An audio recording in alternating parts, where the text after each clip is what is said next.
Hey, looks like we be streaming. What? Okay, that's basically all the energy I have. I do have coffee slowly brewing, so maybe I'll have some more energy in the next few moments.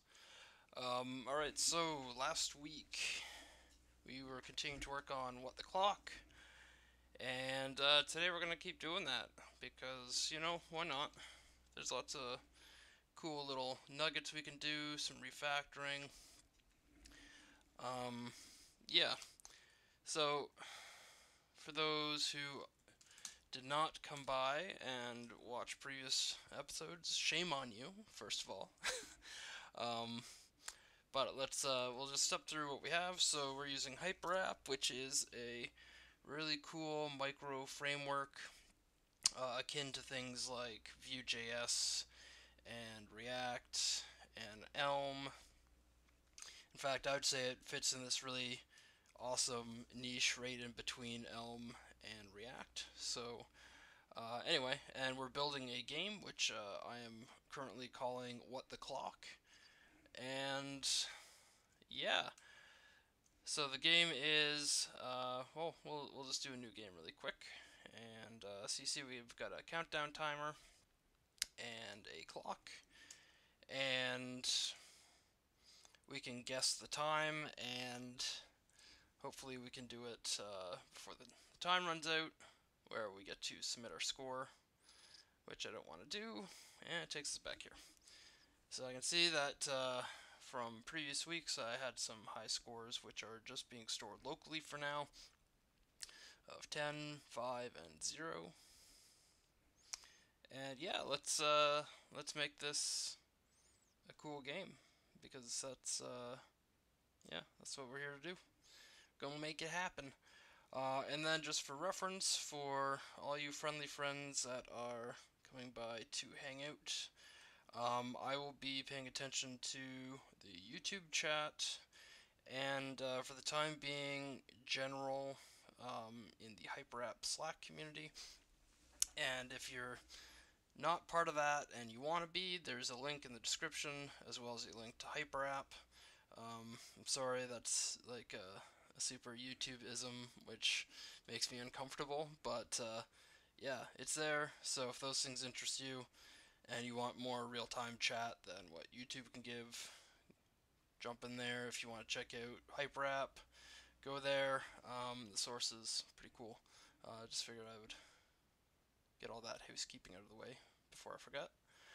Um, yeah. So let's keep going. So that's what the game looks like. There's some refactoring that after we stopped last week, I was actually really interested in because I had to do some weird hack stuff, which mainly revolves around this particular view system. So what I was initially doing, which I thought I liked, and now that I'm actually doing it, I actually despise.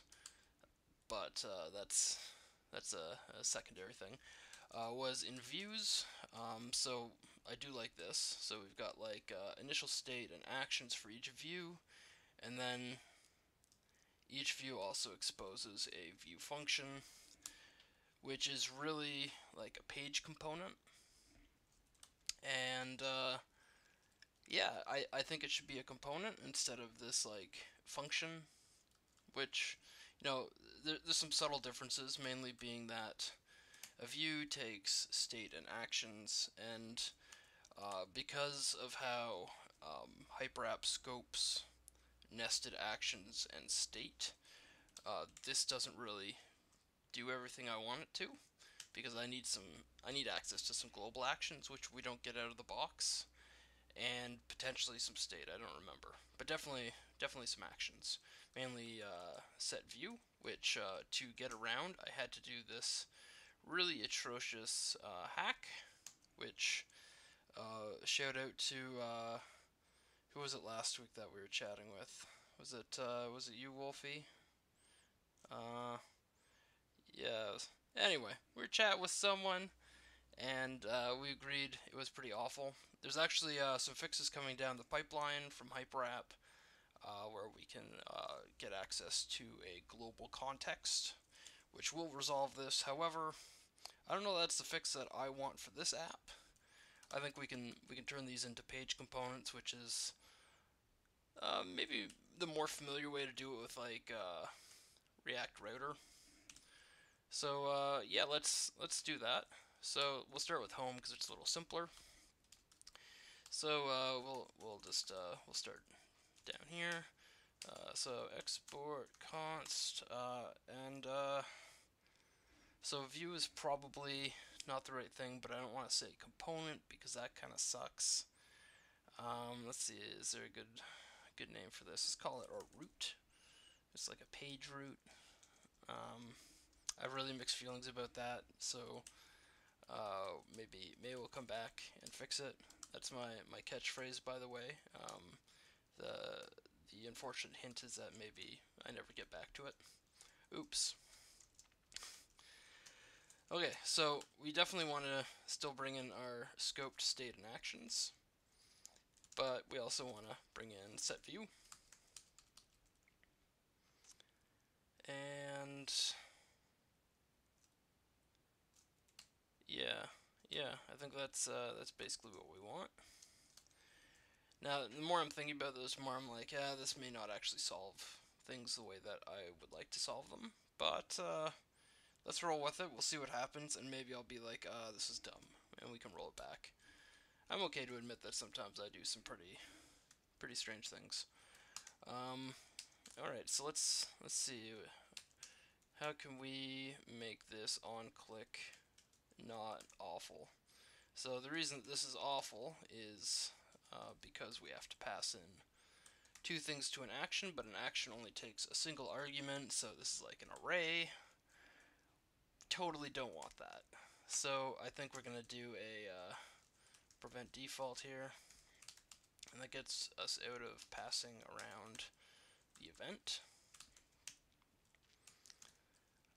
which is definitely the right thing because like new game here doesn't care about the event. New game here shouldn't have to. All it should care about is setting the view. And in reality, like, I don't even know that we need this anymore. Since now we're hanging off of props directly, we can probably just do as much as set view game. Which I do have some mixed feelings over, because I do like having discrete actions. However, these actions are going to be repeated, and this is like incredibly lightweight. And also, it looks like we're not going to have any state and actions from here, because once we upgrade our view scores, then yeah, it's all going to be inlined for now, which I also have mixed feelings about, and I am also with that more than willing to say I'm wrong. So let's see, so if we did prevent default here, and then just a set view, what was it, scores, which means we don't need either of these, which means we're not using them here, so let's skip out on that. Cool, so now we've got a root for home. So let's make it work the old-fashioned way. Well, actually, no. We'll use JSX for this still. So one thing that I actually kind of appreciated, George and I had a discussion, and he's like, hey, maybe you don't need to use JSX as much for some of my projects, which I totally get because it's like an extra dependency. And maybe I need to sort that out. Oh, I just realized I totally didn't paste my link somewhere. Sorry, just give me 1 second. Alright. Now that I'm completely distracted because I see some like conversation just passing by me here. Yeah, so now we've got a home.root, and yeah, so JSX you know, maybe it doesn't need to happen as much, which I'm totally on board for. But everything else in this particular app has JSX, and I don't really want to go through all that conversion right now, so I'm not going to. But, yeah. And so even though we're not using them, and they definitely don't do anything, I'm still going to pass along state.home and actions actions.home. And the reason I'm doing that is so in the future, if I do set up some more specific stuff, then it's just there and it's just gonna work. And I know that's maybe like some like pre-planning beyond the scope, which I'm sure has a much better code smell technical term. But yeah, this will do. Cool. So let's get rid of that and give that a save. And hopefully nothing is broken. So let's bring up good old console. Cool, nothing is broken. And that still works. That still works. Oh, that doesn't work. Hey. Oh, that's a problem for, oh, hey. Um, that's a problem that we can also investigate. So the new game I give up button is a no-go. But we'll come back to that in a second. Maybe we'll convert scores, because scores is also considerably lighter. Cool, so if we change this to root, and now we can bring in state, actions, and set view. We don't need a go home action. We do need a load scores. Alright, so let's deal with that. And in fact, I'm just going to preemptively fix it over here first. And that is just so I can have a little bit more screen real estate. Alright, so this will be scores.root. And we're going to pass in our state and actions, and also set view.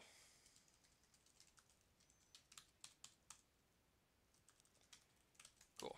So one thing I already kind of like about this is there's a very, very distinct pattern, one that maybe can be cleaned up from this. But anyway, let's close that. Over here, this is probably going to break and complain quite a bit, which it did. Okay, so root. Yeah, so let's do some multi-line stuff here, just because it reads a little nicer. Yeah, that's one thing about JSX. So I have really mixed feelings because it reads nicer, but it also doesn't read nicer at the same time, and I get very conflicted over that. When JSX was first coming out, I hated it. I was like, hey, why would I ever want, to mix my HTML and my JavaScript? And I still have like conflicted feelings over that. Not that it really matters. Like, it's a tool, and it is like a language. It just feels like a bit of a weird, dirty language. Yeah. Anyway, yeah, sometimes I got opinions. They're not usually the greatest opinions either, but they still exist. Alright, so just excuse me for a moment. I need to caffeinate myself with the good old French press. I should get a coffee maker in here. I'm just afraid that it'll be kind of loud. Oh hey, it looks like I totally don't know how to write JSX sometimes. Just, kind of looking at things. Yeah, set view maybe needs that equal sign. Totally not a big deal though, right?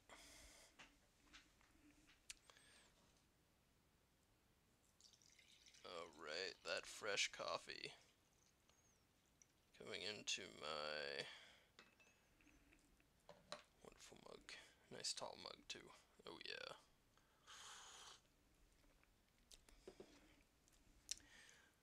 Oh yeah. Okay, so View scores is working. The menu's working.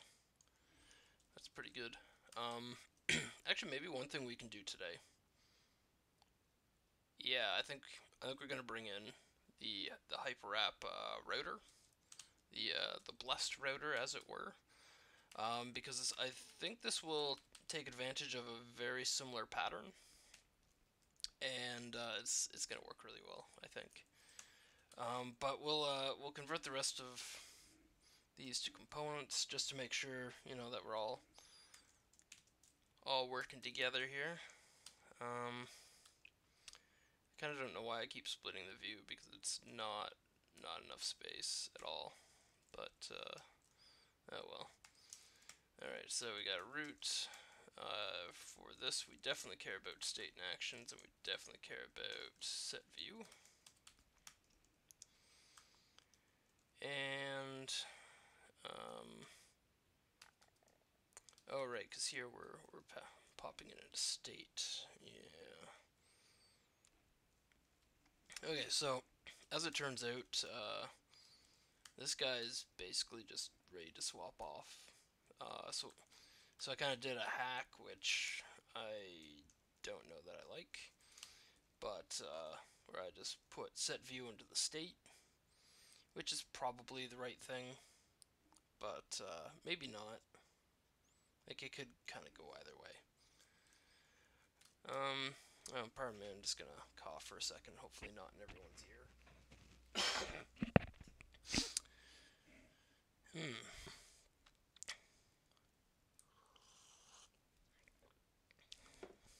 Well, that was a gross cough. Okay, I think we're done. Alright, we're good. Sorry about that. Alright, so let's save that. And we'll switch this to being game root. And do some stuff here. Some people really hate my switch case style. I kind of ripped it off of Elm,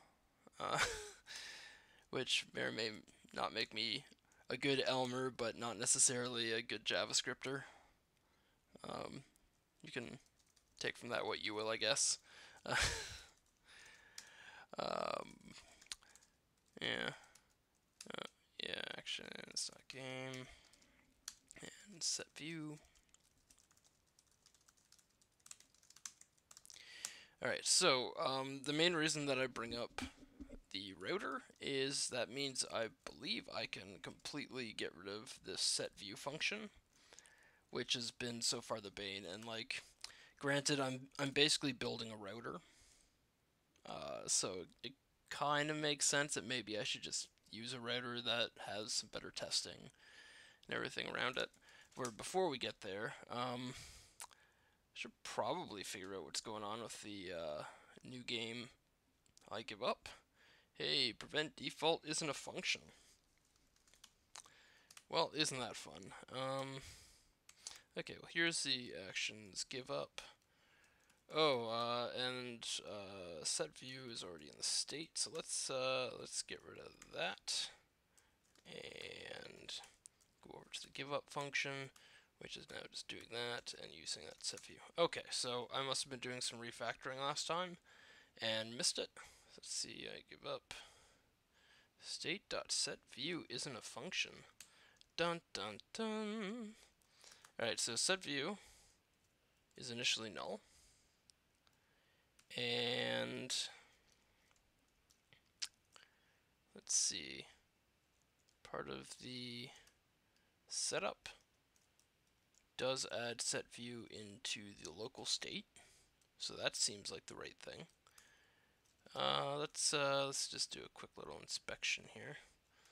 Maybe we'll use one of my handy functions, which at this point is mostly just show off, and it's not even that exciting, to be perfectly honest. But this is how I like to debug all my code, especially functional stuff, just because it lets me add in a nice little pass through. So if we do debug and then pass through, and you can do a good old console.log args and whatever is going in pass through and return pass through, which then lets me for give up. Oh, actually no. I want to do some show off, and it turns out that is not going to happen there. I guess it could happen over here, maybe. No, not really. Well, a little bit. Alright, so this will be setup. Alright, so we do a new game. Setup gets called. Set view is undefined. Okay, so we have our root, we have our set view, which is trying to come in from actions, and it most certainly cannot. Alright, let's try that. Hey, there we go. Debugging in action. Yeah, that's my go-to debug method. Pretty handy. It's I may or may not have also stolen this from Elm. That's like an Elm concept. Which yeah, just goes to say that maybe Elm's got some cool ideas. I think it does. Alright, so we'll delete that because that's not necessary to have in here right now. Although with give up, so why? Let's see what it's doing. State.setView.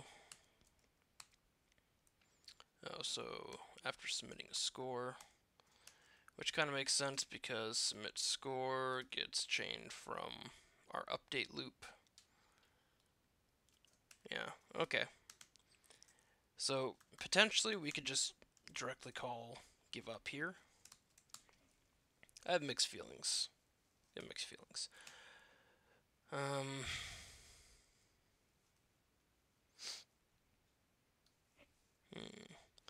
Okay, so let's look at hyperapp router.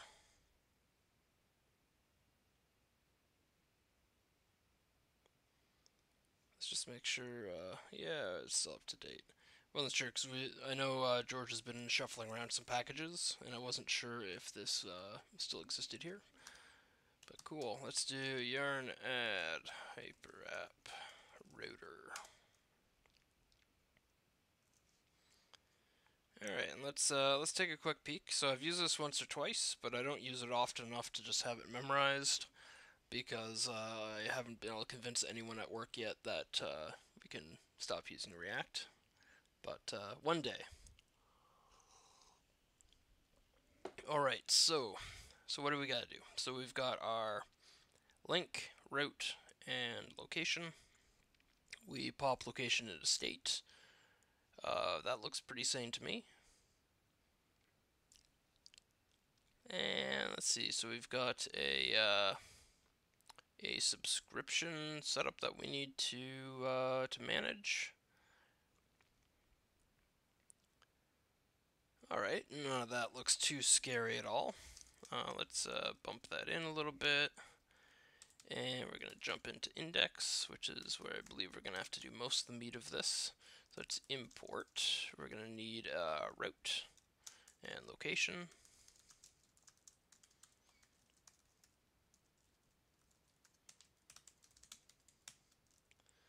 Cool. And let's see, so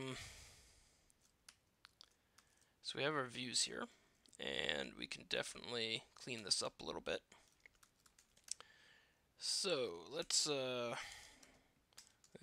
change this around, and let's pretend this doesn't exist for the time being. Let's see, so we're going to start off with a wrapping div. Yeah, and I think we're going to want a nice little h1 that says, what the clock? Because that's our game. Seems like the right thing to do. And yeah, I think we can start tossing in our routes. So let's see. So we've got a route, and this route, let's see, we're gonna have a path, and the path is going to be at the root, and we're gonna do a render, which is gonna do something like this. Let's be home.root, and we're gonna want to pass along all this stuff here. So let's break this out a little. Also, I apologize for all the throat frogginess. Even I don't know what's going on. I don't know. I don't think I'm getting sick, so I think I just like letting you guys know that I'm a human being. I'm not one of those robots. You know, I don't know where I'm going with this. I'm so sorry. Cool. So we got a route. And do I need to do anything to tell this router that my route is the root? Nope. It looks like we just do the good old route. Okay. Cool. And if we don't have that route, then we probably want to go to /scores. And this looks like we can maybe update that, and maybe the rest is just going to work. And let's see. We want our game root as well. We'll call it play. I'm not a huge fan of the discrepancy between game and play, so let's fix it.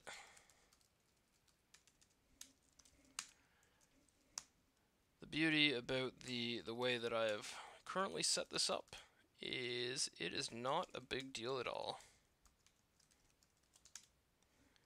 Just rename some things. Sure, we'll rename that one too, why not? And just update this if I could type. Also this week I decided to spill iced tea all over my laptop. It still works fine. I can't explain it. Modern technology. Like, if I did this a few years ago, I'm sure my computer would just be up in smoke and be a throwaway. And yeah, modern technology. That's all I can say. Coffee, coffee, coffee. Okay, so we'll save that. We'll bring the server back up.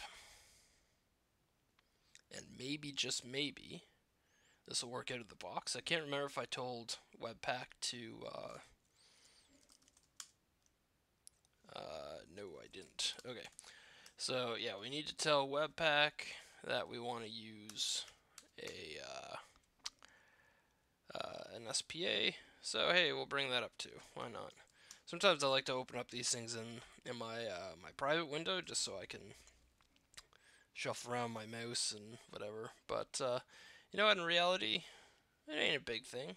I can advertise for these cool tools. Yeah, not a big deal. Alright, so dev server. History fallback API, which I believe I can just set to true.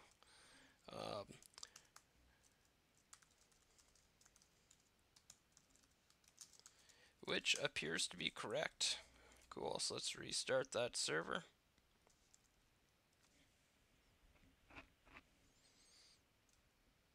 We're going to hit up scores. Can't read property map of undefined. So that's interesting. Why is that? So we got our scores here, and it seems to think that potentially this doesn't exist.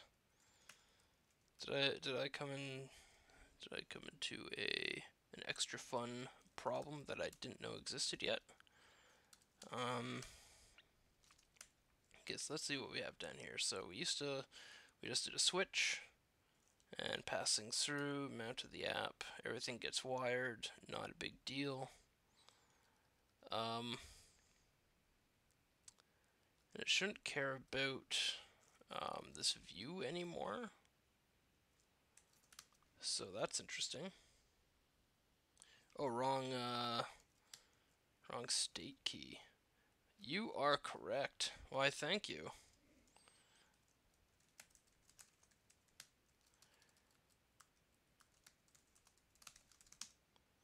Oh yeah. Let's fix all these things then, eh?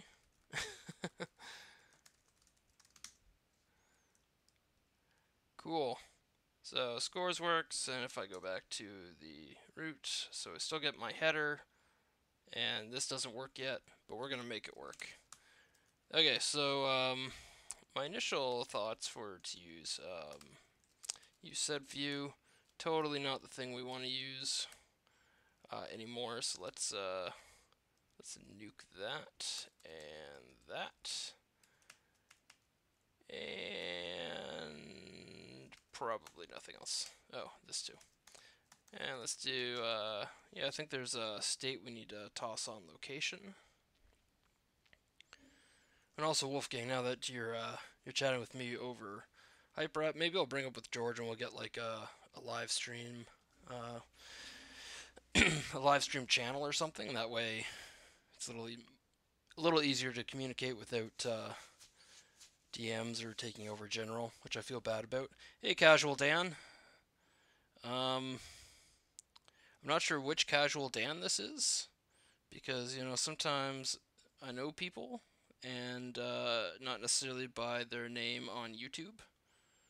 But let's sorry, I'm gonna stalk you in my private window, and I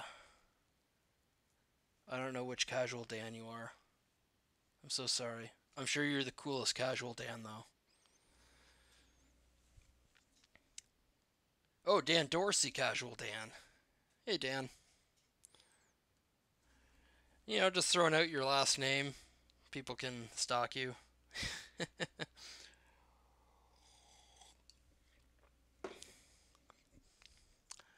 Cool. So yeah, we gotta add some state. Yeah, let's do that. So we got location dot state, and we need some actions as well. Location dot actions, and we'll keep those trailing commas because they will bite you. You'll forget about them, and there you go.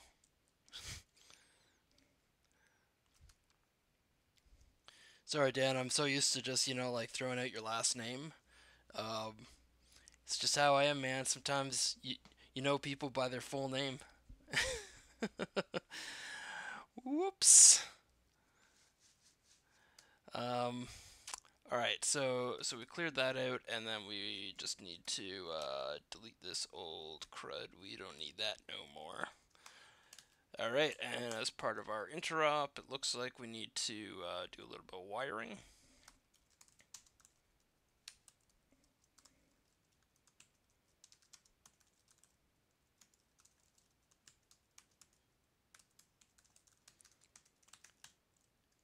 So that's an interesting little hack. So basically, you pass in the wired actions to locations. So the location object in the library can fire off all of its stuff. Uh, yeah, Dan, you could go by the full name.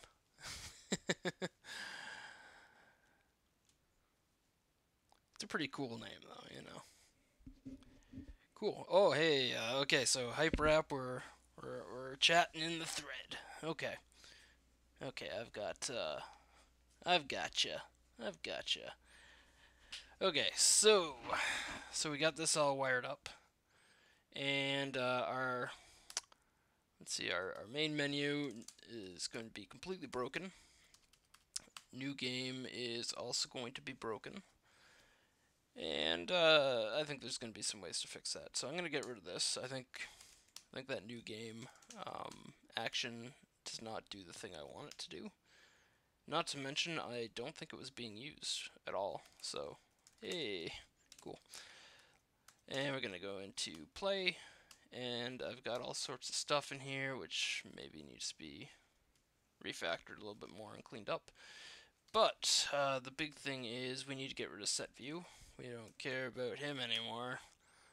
And we're gonna bring in, I think it's link.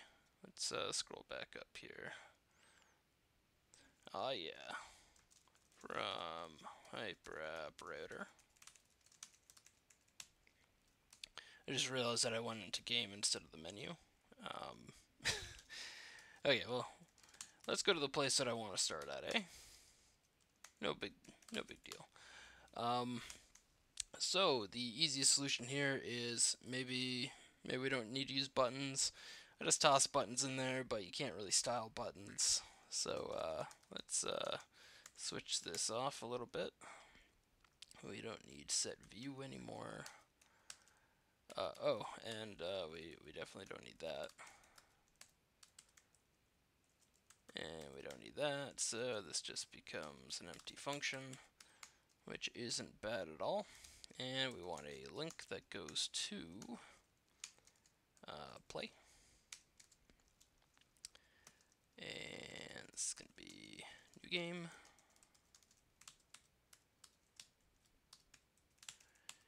And link to scores. Scores.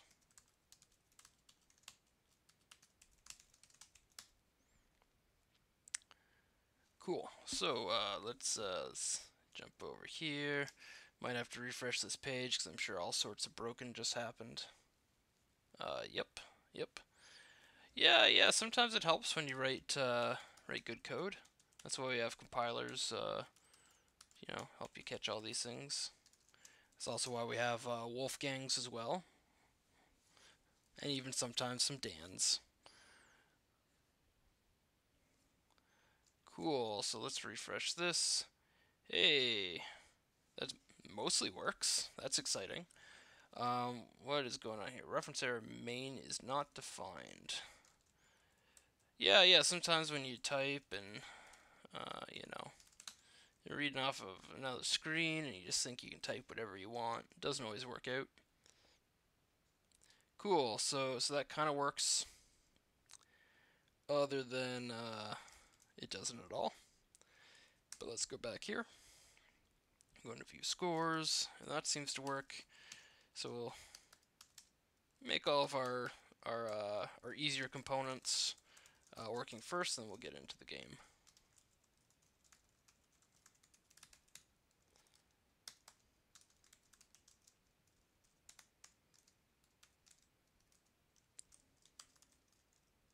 I guess that's back to main.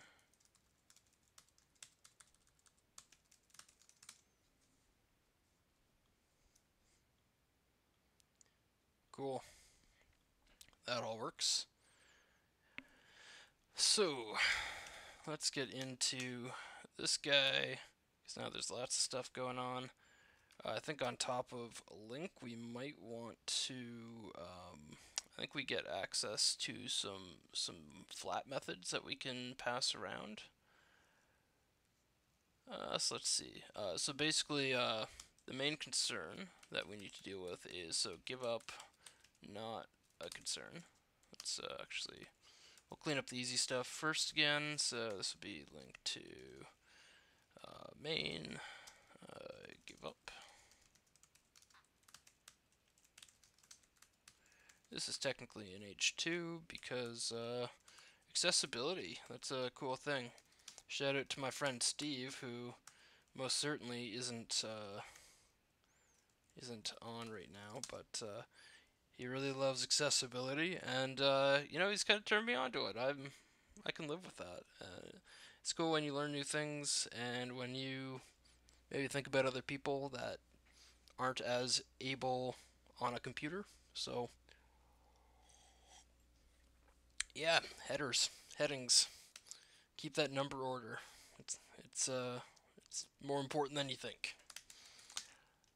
Which I'm not nearly as qualified to talk about, but maybe one day I'll get Steve on here. Steve's a super cool guy. I think he even does a podcast. In fact, we have a work podcast, and he talked about accessibility. Maybe I'll I'll dig up a link later. Okay, so this is a note to all y'all around like I don't know 6:50 or so EST. Remind me, and I will pop a link into I don't know the description or the chat. I'm not sure. Linking to him talking about accessibility on the Work podcast because he did a good job and he's pretty smart. Um, yeah, and maybe you guys will like it. It's like an hour-long thing. Anyway, totally off topic from doing stuff. So let me get some more coffee, because coffee, as we all know, fuels programmers. I think if I didn't have any coffee, I'd just look at the screen and I wouldn't know what to do. So, yeah. Okay, so let's just make sure we can do a new game. Oh, cleanup is still undefined. Yeah, like that could totally be the case. Like it doesn't seem like it should. So maybe I've got another typo because I am a fallible human being. So state.play, actions.play. That seems right to me. And it doesn't like actions. Well, actions is most certainly spelt right. And we're using this. We don't need set view anymore, so maybe we'll kind of do a few steps here all at once. We'll see what happens. So if we did just set up here. Alright, so we don't care about any of that, and we don't need to plunk that into state. And we're gonna just give ourselves some to-dos here. Cool, and those are the last few places. I'm just trying to rule out any other sort of like JavaScriptism that could be going on. Alright, so it doesn't like actions.setup at all. That's really interesting, because we most certainly have them here. And we're definitely exporting them. Let's see, we'll go up here. Oh. Yes. Sometimes you rename and you just don't rename everything. You got some capitals, you got some lowercase. I could be probably way better at that. Hey, but it looks like that works, and we click on I give up. Real cool. Yeah, so let's see where we're gonna go. So that works. I mean, obviously this UI is pretty horrible. No one wants to play a game like this. Also, it appears that 12 o'clock is the default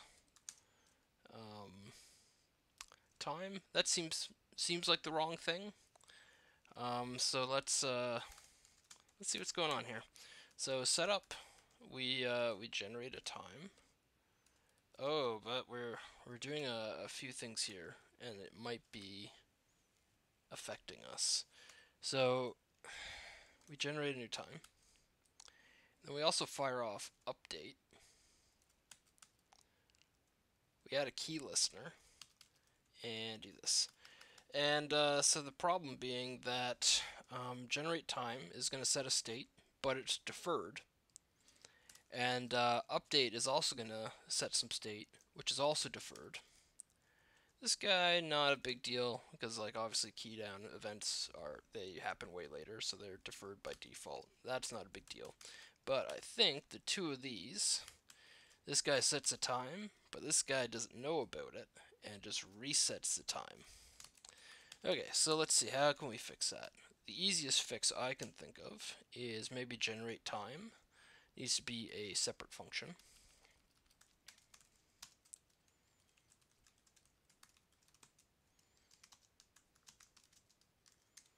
Which seems pretty reasonable to me. In fact, we can just create an object, and all it's going to do is this, generate random time.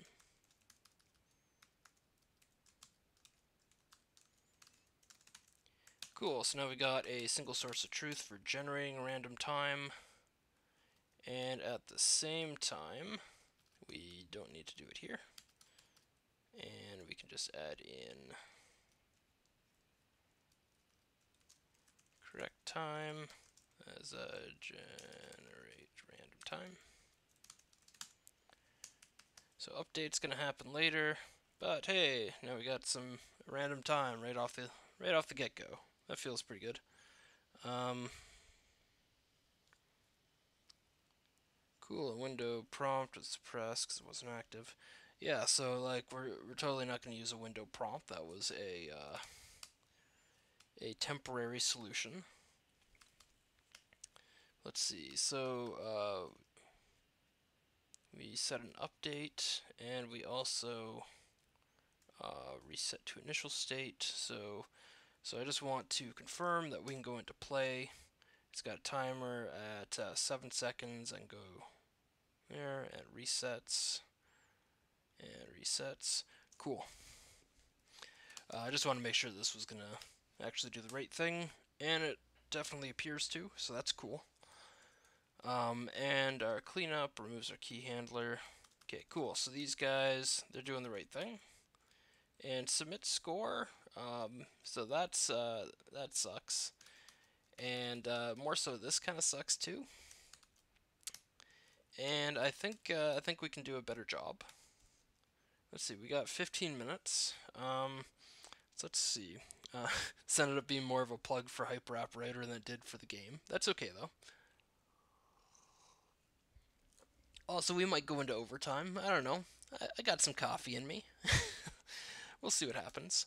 All right, let's think through what I have here, because it's also possible that I've done something that isn't great, and I just want to make sure that what we currently have is good. All right, so we got like a constant milliseconds. This is just something I like to do, whereas instead of having like random numbers like 10 times 1,000, it's 10 times milliseconds, so you get 10 seconds. This 10 seconds is obviously not enough at all. I think we could do this in like 30 seconds though, and maybe get like some quick times shot out at us. Defaults to 12 o'clock. So maybe we could, as part of this, do a generate random time, which, no. Okay, so what I was initially going to do is make it so we have a random time from the get-go, so we don't have to generate a random time. But there's two problems. So one being that this is fixed, so it means every time you start the game, it'll start off with the same random time. And that's not good. And then, oh, I don't have any unit tests in here. Okay, because I wasn't sure if I had unit tests, and if that was going to be the case, then I'd probably be snapshotting my initial state, in which case this would be random, it'd be wrong, and I don't really like mocking out stuff. To me, if I'm doing a lot of mocks in a test, it tells me that, you know, I may not be actually testing what I want. I might be kind of making the test work my own way, and that's not usually good. So yeah, let's think this through. Also, hey, I don't think we need this action. Is there ever... Okay, yeah, this action's gone. We don't need that, and we're just going to do correct time is generate random time. Okay, so what happened there is generate time was only being called here, and it's, I don't know, calling an action and then we update the state immediately seems wrong when the action was literally only doing one thing. And in fact, we were doing half of what generate time did, which was to clear out our guess input. So yeah, let's clear that out. Let's simplify this. See, this is why you need code review. If you don't do code review at work, or like on your own time or anything, your code is going to be worse. And literally the idea of just having someone else read over your code, or go take like a 10-minute break and come back and just read your code before you start writing more stuff, your code quality just goes up. There's yeah, it just goes up, and that's pretty cool. Um, all right, so we got some stuff. So our update loop is mostly good. I have some mixed feelings about it. So I'm using the uh, the request timeout, or sorry, request animation frame API, which has some like pluses and has some minuses. So the plus being it fires really fast, sync to your refresh rate. It pauses when you leave the tab. Um, I think the consistency of it is much higher than like a set timeout 0, which you could be waiting for a while. However, it means that I need to like kind of keep track of my delta time to keep track of when or how much time we have left. And so the reason that it fires so often too is because I have like the countdown timer. So if I just had like a set timeout that said, after 1 minute or after 30 seconds end the game, then I would need to do a separate loop on top of that that's tracking our time. But this is also, I really have some mixed feelings about this, and maybe some other people have some better ideas. Which, if you do, please let me know. Um, Part of me wants to just have that set timeout, which isn't going to be super accurate. But this guy isn't accurate either, as it turns out. A lot of the time, I get like like -10 or 30 milliseconds left, which I just where do I do that? I get my time left. Yeah, so I just do a math max, so I always have 0 at the very lowest, which is good, but it's basically I'm covering up a bug. Now, like the human brain and like ability to type, I don't think you're gonna get much in terms of like that 10 to 20 milliseconds that the time goes over, and like you're probably gonna get the same rollover even with the set timeout. So I don't know, mixed feelings. If someone's got like again like just a better idea, that'd be cool. I wouldn't be mad. Um, yeah. All right. So our update. So we loop and we figure out how much time passed since the last update. Add that, or sorry, subtract that from our accumulator. The accumulator is probably the wrong word.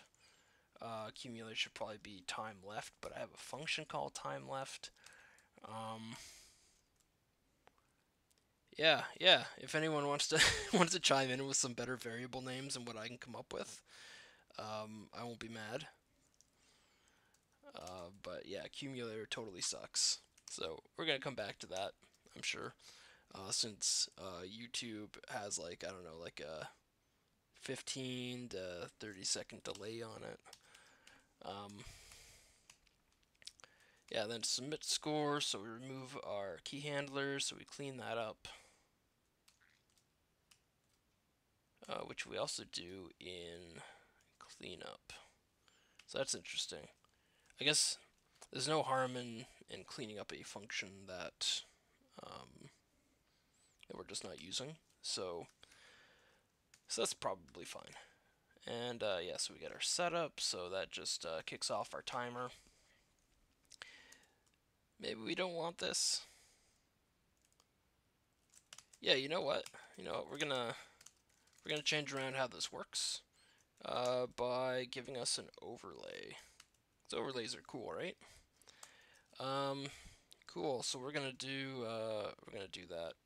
Okay, I'm gonna say this is gonna go over time. So typically I like to keep these between 6 and 7. So if you're already getting bored of watching me code, I totally get it. And if you're like, yeah, this guy sucks, it's okay. I'm not hurt. I'm a little hurt. Um, but yeah, totally not a big deal. So I'm gonna post up the link and if you guys shuffle off, it's okay. But yeah, so vehicle podcast. Yeah, so I work with vehicle. I'm gonna do a little plug, which doesn't matter because you know I have no say in how the company runs. But vehicles, a really cool consultancy company based out of Waterloo, Ontario. Uh, really cool people work there. Um, we do lots of cool stuff. I probably can't say too much more than that because we got like NDAs and other acronyms that probably prevent me from mentioning the sorts of projects we have. But we work with other tech companies and build really cool stuff. So anyway, that's a link to our podcast. I just tossed it in chat for lack of a better place. And this is specifically Steve's talk on accessibility. Um, if you're not familiar with accessibility and like the general kind of like A11Y of the web, this would be a good place to start. I think Steve, he's really smart. He also provided a bunch of links that will probably take you off in, I don't know, either boredom or you'll love it. But it's it's a good place to start. Accessibility is probably more important than you think, especially as us technology users we're getting older, and the older we get, the more we're gonna need a little bit of help on the web. It happens. It's age. It's cool. Um, yeah. So yeah, yeah.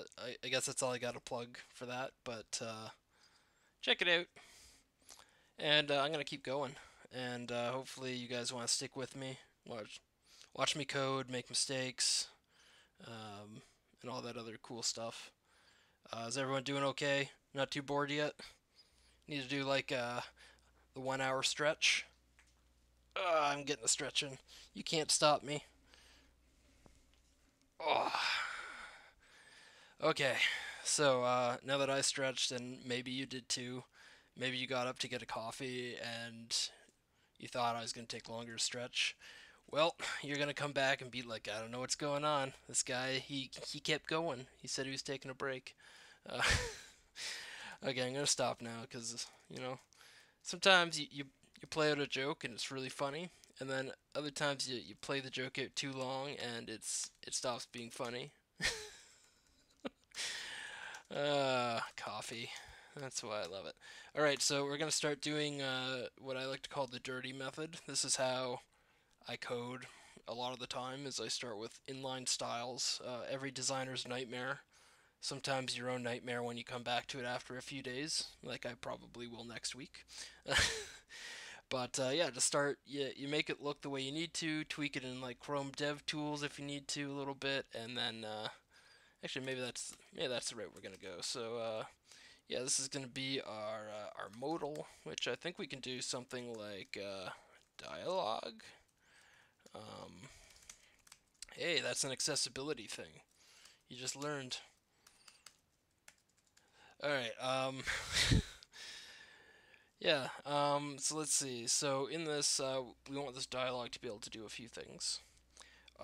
So I'm thinking basically when you go to play, it doesn't just start the game right away because obviously it's really jarring to have a 30-second time limit immediately. No one wants that.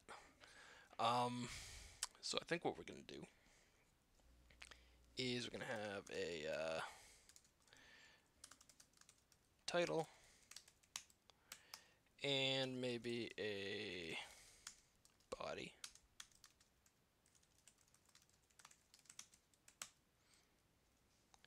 And we're gonna jump over to new game, and we're also gonna do we're gonna comment this guy out because we mostly actually I guess I prevented the countdown from happening right away. So I guess it doesn't matter. We can keep this here for now. Cool. So we got this guy down here, and I think we want it to be a modal. That seems like the right thing. So let's do a position, We can either do fixed or absolute. Fixed is probably the more correct one these days. So fixed, the difference being absolute is it's absolute on the page, meaning that if I scroll up or down, uh, the absolute position element also scrolls. And fixed is relative to the viewport, so when you scroll, it actually stays in your viewport the whole time. Uh, yeah, so I don't know, top maybe like 50%. That seems like maybe the right thing. And I don't know, left we could say 0, and right we also want 0. And we could do a little hack. No, I hate this hack. Abort. We're just gonna bump this up a little bit. And we'll just kind of eyeball it for now. So we probably want kind of towards the middle of the clock. And this seems like maybe the right place. So 48%. Alright, that's what we're sticking with now. Alright, so we got a position fixed. And we got a top 40%. And we got a left 0, right 0. And it's gonna refresh. Cool. We got all our stuff in there now. So I'm gonna apologize to the spirit of Adam. Adam is a guy that I work with, and he is a really smart designer. Actually, like one of the best designers I've worked with in terms of his knowledge of both development and design. Super smart guy. Yeah, we're gonna break his spirit a little bit with a little bit of RGBA. He's a big fan of HSL, and you know, that's cool. Actually, he's kind of like coaxed me into HSL. I just don't know it off the top of my head well enough to uh,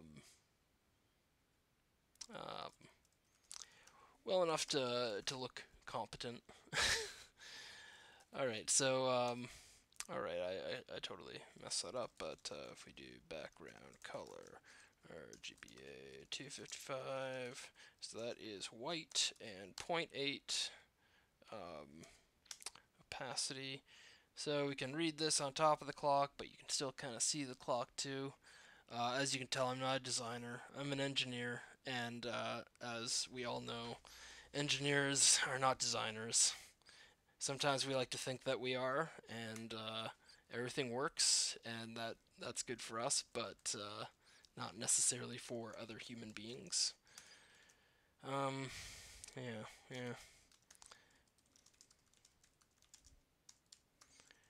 Yeah, 0.8 for now. Potentially we can tweak this a little bit.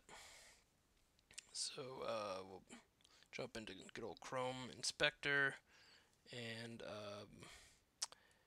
totally not gonna let me tweak it by decimal place. So I'm gonna have to do some typing. So 0 opacity is completely transparent, which we don't want, and a 1 is solid, which looks really goofy. So I think we're gonna go with like 0.9. So just enough that you can see the clock behind you. It seems alright. Seems alright, eh? Okay, so like obviously we got some stuff going on here that doesn't look very good. So let's add some padding. So I'm gonna arbitrarily, without any good reason, pick 16 pixels. For some reason, I like working in increments of 4. I don't know why. There's no good reason for it. There's no magic optimization, but I like 4, 8, 12, 16. There's probably some like low-level history in the back of my head where it's like a power of 2 for some of that. Yeah, maybe it's a power 2 thing and not a multiple of 4. I don't know. Yeah, so I used to do C++ and C, so maybe there's a bit of history there in the back of my brain. Yeah. So let's keep going. Let's is there a easily distracted. I got coffee pumping in me, and I'm just a conversationalist, which I'm typically not. But you know, sometimes life just throws you one, and you're conversational. Stop being a hermit. All right, so we almost certainly want to, I don't know, not look at text way off to the left. That seems wrong. So we're going to do a flex and align items. And that's going to be a flex start. And justify content is going to be center. Actually, so maybe stretch. We also want a flex direction. And this is going to be along the column. And maybe instead of semicolons, I should use commas because we're in an object. Okay, so that didn't work at all. Let's see why. So all that looks good. It's possible that this needs to be center, and this needs to be flex start, because sometimes I mix the two up.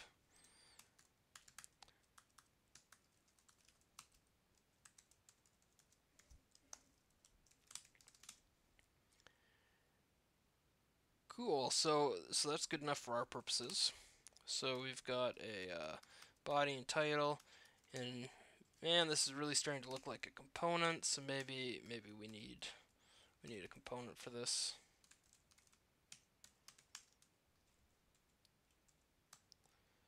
Alright, so we're gonna have to import h for hyper app, that is, and we're gonna that's where I know how to type. Default, and what do we care about? We care about a title, and we care about children, which in reality is maybe body. Seems like the right name for it. And we're gonna just rip this sucker right out. Save that. Pop this in here.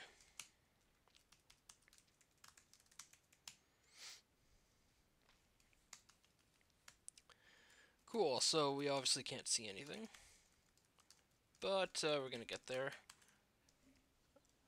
Oh, I got people on my phone. Oh, it's just my parents. They can call back. Whoops, I hope it wasn't important. Family, man. Alright, so I know there's some other accessibility things that we can do to this modal. Using like ARIA attributes. I don't know those off the top of my head, and I'll do a bad job trying to do them, so we're gonna skip them for now, because you know, we can.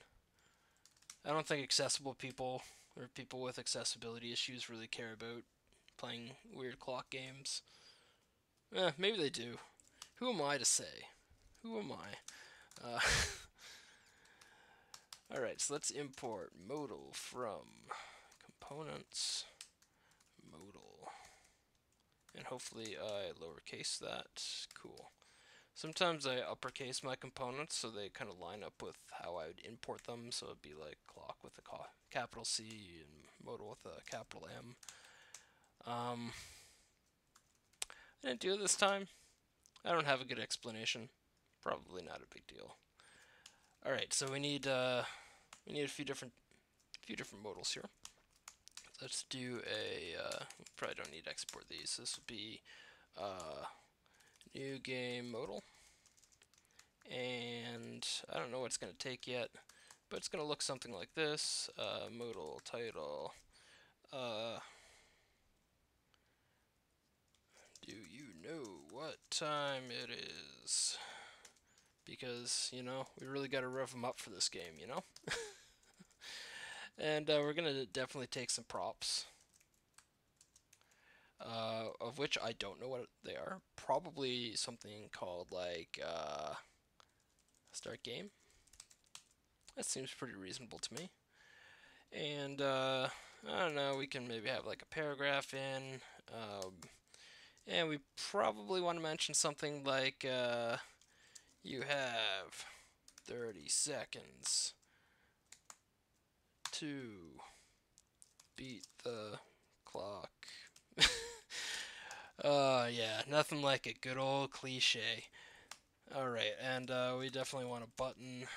That is a type button because it is not a submit and an on click, which is going to maybe run our start game. That seems like the right thing.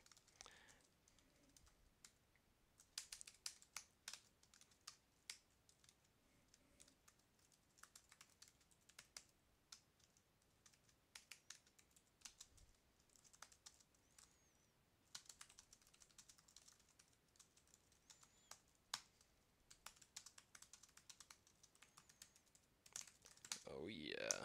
Okay, so we definitely have we have all the hype, and people are gonna love it. It's gonna be good. It's gonna be good. All right, and that kind of reminds me that this modal most certainly needs a little bit of love still. So we're gonna go back to good old inline styles, mostly because I haven't brought in any style library, which is why everything looks pretty awful.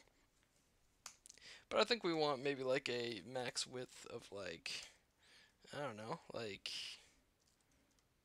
80%. We most certainly don't want it to be super stretched. That'll look pretty awful.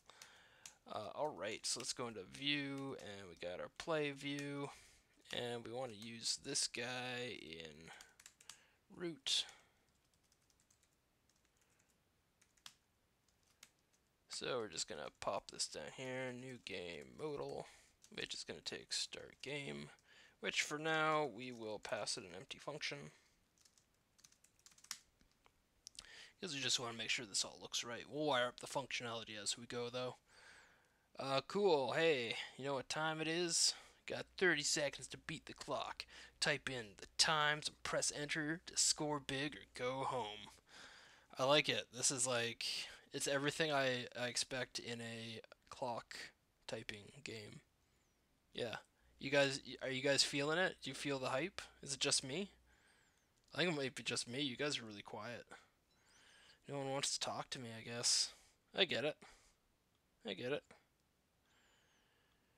But anyway, let's wire this up. All right, so start game probably needs an action. And we don't care about previous state stuff at all. I think we just want to do, oh, but we do care about actions. So we don't care about state, we do care about actions.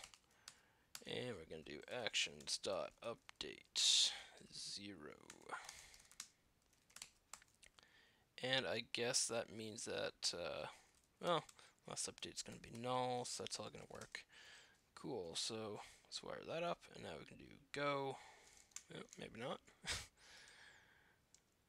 Okay, let's refresh this just in case. And we click go, and I didn't wire it up. Makes sense. Sometimes you gotta like pass stuff. Not always a big deal. So this will be actions.start game. Now when I click that, cool. Oh, wait. Okay, so we start at 30 and I click go, and it jumps down to 25 immediately. That doesn't seem right to me at all. Alright, what's going on here?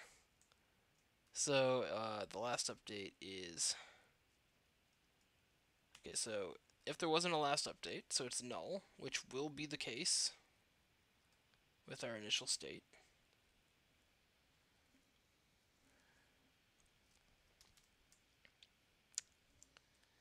So we get a 0 delta, which means technically no time has passed. And we grab our now, which comes in from update for our last update. And accumulator minus delta. That seems fine. And we do that. Huh.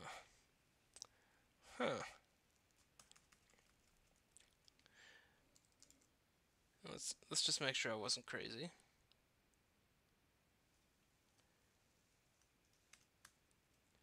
Oh.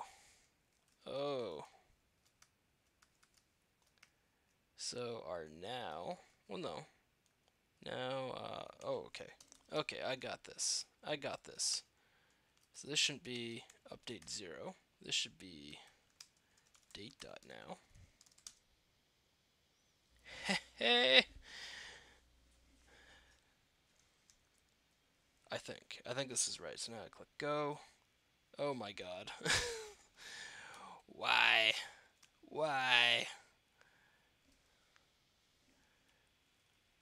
Okay, so let's I just want to make sure I'm not crazy. Like I probably am. I'm okay with being crazy. I'm there. So we passed now, and technically we passed into 0. And then for some reason other updates don't. So I was under the impression that we get a timestamp every time we call request animation frame. Let's confirm this. Yeah, I've been to this page a few times. It's in my history. I ain't mad. Oh, where is accumulator initialized? Right up here. So we start off with 30, and so that makes sense to me, right? Because when I refresh here, it gives me 30 seconds on the clock. So like that initializes the way I expect it to. Okay, so let's go back to this, and let's just peek at what data we get in our callback. Okay, so it gives us performance.now, and performance.now is essentially like a date.now with a higher precision. So we could try performance, except spelt way better. .now. Let's see. So I don't think that's gonna fix it. I think we're gonna have all sorts of weirdness. Oh no, it fixed it. Okay, so I guess what we learned is date.now and performance.now aren't even close to the same thing. That actually makes me want to do a console.log date.now and performance.now. I'm just curious. Okay, so I think what's happening is performance.now is maybe since the web page initialized. So it's not necessarily a timestamp, which kind of makes sense because to have more precision, you don't want as big of a number.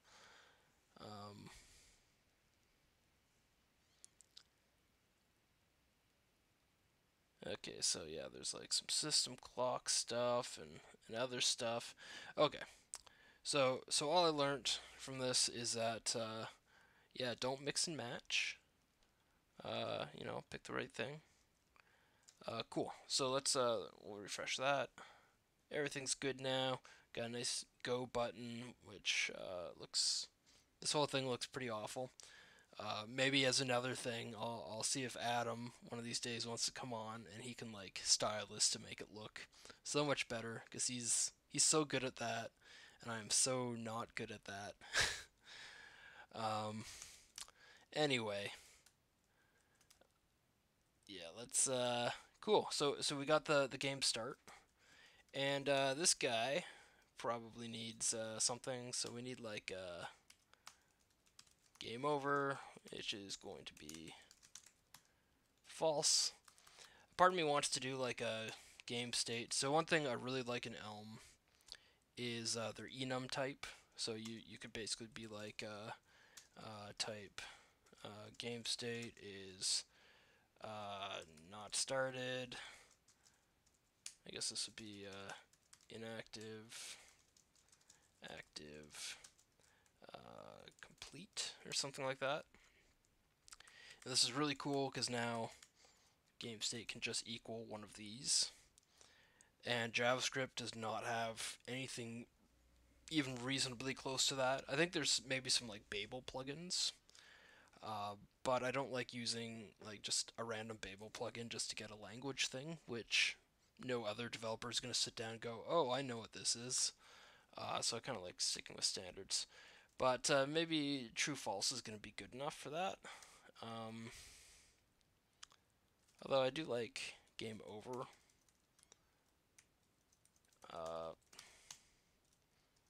yeah, let's go with game over. And this should probably, so we have a start game. So I think we should probably have a end game. We should have an end game. It's like our out, you know? Sometimes things just line up and you can say something really dumb and dad jokey and it just works. Any other dads here? I'm not a dad yet. I'm a dad of a dog. Maybe one day I'll be a dad. But any dads here? They want to do the dad joke. They get it. They feel it. You live for those groans. Oh my goodness. All right, the coffee's definitely flowing through my veins now. Starting to get a little goofy. That's okay. There's nothing wrong with being a little silly. Um, Alright, so when we end the game, we want to do some stuff. Mainly, we want to update some state things, I think. So I think we could easily do a accumulator is 0 or 9, but 0 is what we want, I think. And game over, it sure is.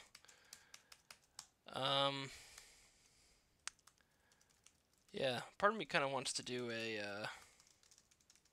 turn here where we do a game over false, but this is technically already set because you can't come into a game halfway through. That's not a thing. It's either you start from the beginning, which means we go through all the create cycle, life cycle stuff, in which case everything gets reset to what it is up here, and then game over false we get by default. Whereas here we're actually wanting to like forcibly end the game. So this seems like the right thing. I think accumulator is going to be oh, surprisingly, I don't have don't have it up here. That's probably fine though. So let's do actions.endgame. Alright, so we're going to remove submit score from there because that's going to be something different. Which then brings me back to, hey, we could probably do some game states. Hey, the legendary JF. Oh, hey. Yes, Mr. Fretz. Good to see you. So this is like coding and stuff, so you get to hear me maybe say some goofy things, a little bit of profanity, not too much because YouTube isn't a big fan of that. Um, but cool. Nice to see you out. I'm sure you are familiar with Casual Dan, a a mutual friend from college. Oh yeah, so I guess we're sagely words from a guy who is definitely not a sage. I went to college, not at all for EBC or not at all for programming. I went to a Bible college called EBC. You can look it up. I'm sure if you googled my name and EBC, you would get nothing even remotely relevant. But anyway, I didn't go to school for programming. I just program, and people liked my programming, and they hired me. That's kind of the short of it. Anyway, that's an aside. I'll let you guys do. Yeah, you know what? I've had a lot of coffee. Okay, Fretzy, you gotta give me some slack, man. Give me some slack. All right. So now that I'm thinking it over, game over, false. Totally not gonna do the job. So if I kept down this path, then I would also need a like show start modal or something like that, and a show end modal, and like these two we never want to be shown together, and it's heavily related with state.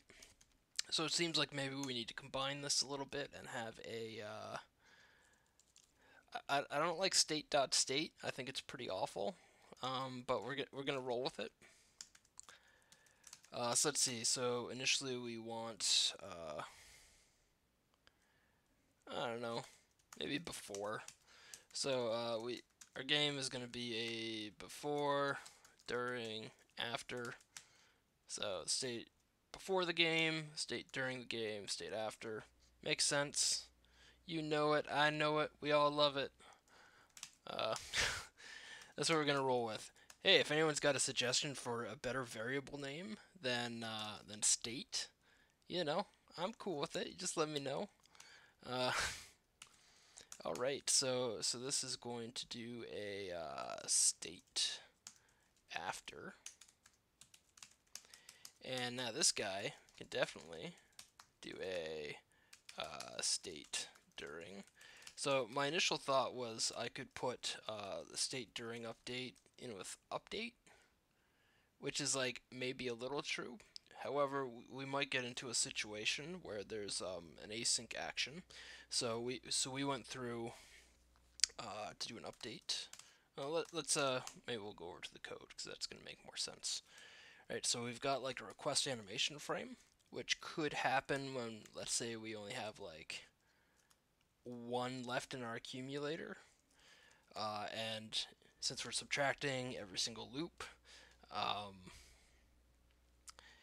this could be fired off and reset our state to being during when it's really after, because this would be setting it after, but all this is deferred, and because this is deferred in a different way than this is deferred, we might have a race condition. We'll totally do the wrong thing. How about phase instead of state? Let's see, so game phase, the before phase, during phase, after phase. You know what? I can roll with that. I'm not upset by that at all. Constant for state values. Yes. Okay, so there's a bit of a disconnect because I got a few people chatting between YouTube and Slack. But I'm totally with you, Wolfgang, that maybe we want something like game phases. And yeah, let's add those in. So the reason for this is we're basically limiting our ability to do the wrong thing.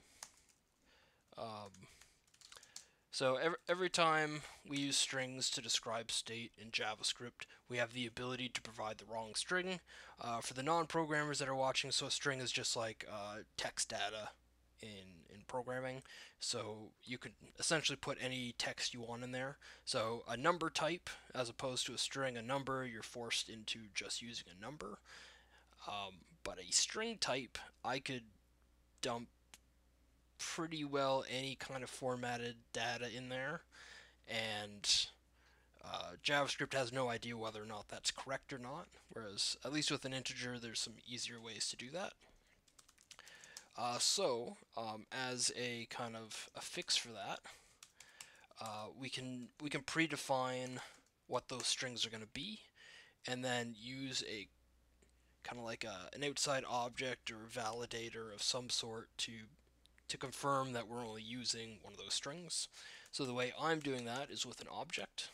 So an object in JavaScript is basically just a set of keys and values. So it's in one particular collection, and I can have variable name and then a value to it, and they're all like kind of fixed, meaning that I can't get a value without knowing the key, and if I use the wrong key, I will get like no value. Won't get any value from it. Alright, so the nice thing about that is now I can do game phases dot before. Cool. And now that still kind of does mostly the right thing. And cool. So now down here we could do something like state dot phase is game phases before. So this is a neat trick. So in JavaScript, you can kind of chain off of booleans, which means that if I have a bunch of truthy-like values. Uh, it'll go through each of those, and as long as they continue to be true in an AND chain, it'll return whatever the last truthy thing is. So in this case, I have a component that's truthy. So if we step through the way that JavaScript is going to, it's going to evaluate this first, and when the game phase is before, then it's true, so it's going to continue on. If this wasn't true, then it stops right here and returns a false. But when it's true, it continues on, and then it sees a component, and a component is truthy, which most things in JavaScript are. So it's going to return this modal only when our game phase is before, which is exactly what we want. And we probably want an endgame modal, which doesn't exist. And I don't know what action that's going to take yet, but it's not going to be that. And this is going to be after. So this kind of uses the exact same logic. So if we are before, show our new game modal, and if we are after, show our end game. And end game is going to look suspiciously similar to our new game with a few changes. Alright, so first of all, we are not taking any properties in. And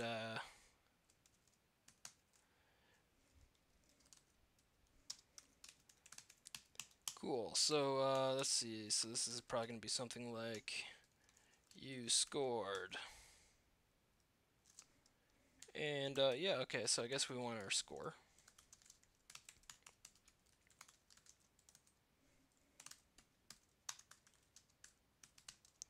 And then we need to motivate them. So one thing I like to do in games is kind of put down the player just a little bit, so they're going to be like, oh, I'm going to show this game. But then they'll eventually realize that I'm going to put them down even if they do a perfect job, which maybe makes me a sick individual. But, you know, that's why I'm not a professional game designer. No one would want to play my games. Alright,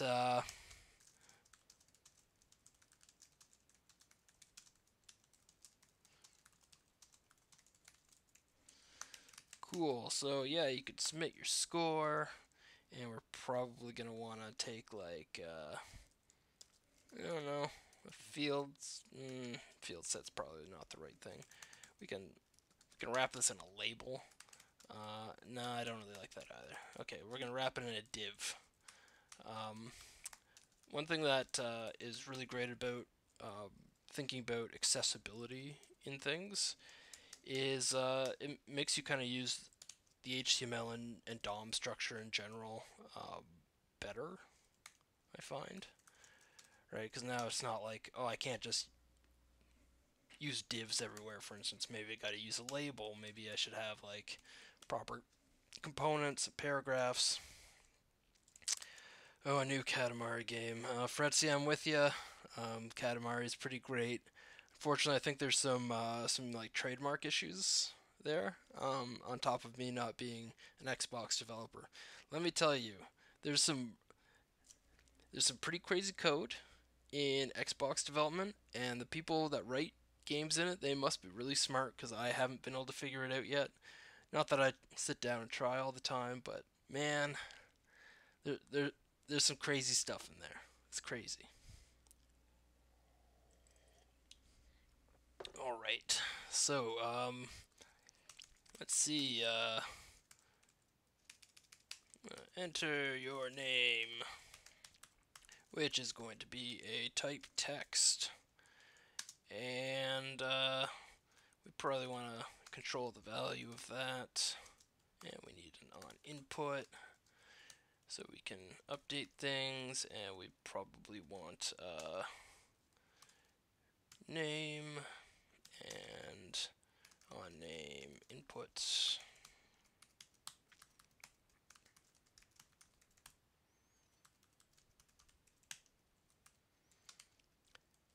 Cool.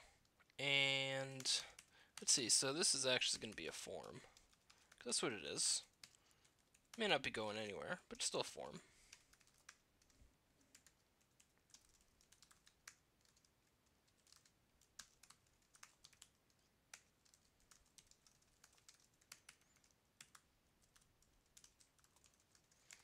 Okay, so let's just talk about what I did, why I did it, and maybe you'll agree with me, maybe not. Um, so forms do some really cool stuff, and it would be pretty silly if I didn't want to back on to the things that forms could do. So, for instance, I can do validation. So as soon as I say this is required, this form isn't going to submit, and that's pretty cool.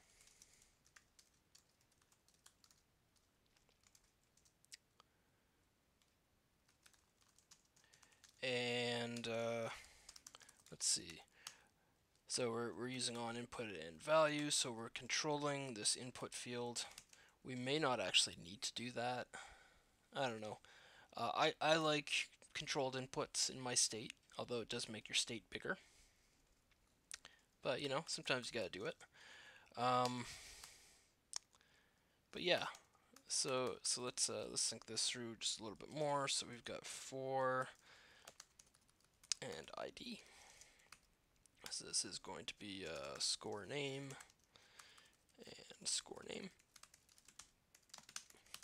So all this does is it tells the game that these two elements are connected.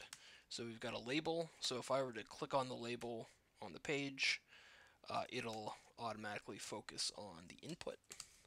And the input's required, so you cannot submit until that's dealt with.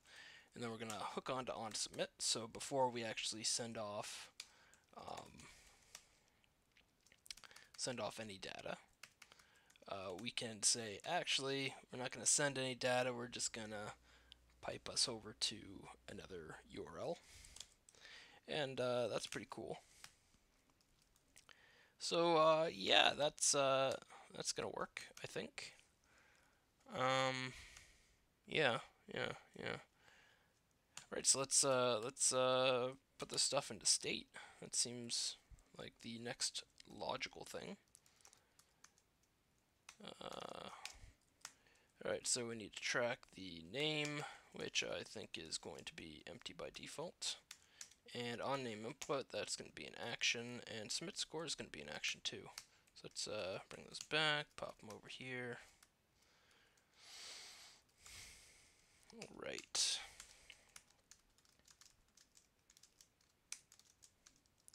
Alright, so again, for non-JavaScripters, I know I got at least one on here. So all I'm doing here, so an action is a function, which just means that it's a chunk of code that I can call later or whenever I feel like. And in the context of hyperapp, when I create an action, I can return a small update, which updates the entire app, and the whole app gets a brand new state with my new data merged in. And it's really smart, it's really simple. I'm not going to go into all the detail about how data gets merged in, but anyway, it's really cool. George did a really good job designing this and simplifying it. So that's what's going on. And actions in hyperapp are how we progress the application forward. So anytime the application needs to do something, it goes through an action which triggers an update of the HTML. And that's just pretty cool. There's other ways that you can do this. So there's other tools. The simplest and potentially the worst being jQuery, and the highest being I'm going to say just general front-end frameworks like React, hyperapp, Vue, Angular. All of them have pros and cons. And you know, sometimes they don't exist all the way on, you know, the full best side of the scale. But I don't know. Every tool's got a good use, and I'm okay with that.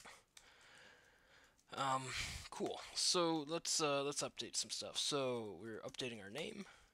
So here, this syntax. So if I just have this as an action, so it just has curly braces, then it takes a body, and I can kind of do multiple commands.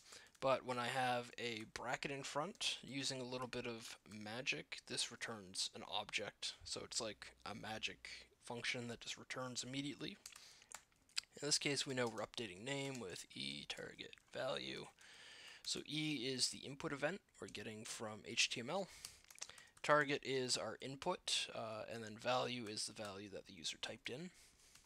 So that's nice and handy. So just as soon as I start typing and changing the input, we save that into our state. And when we submit a score, we're going to get two things.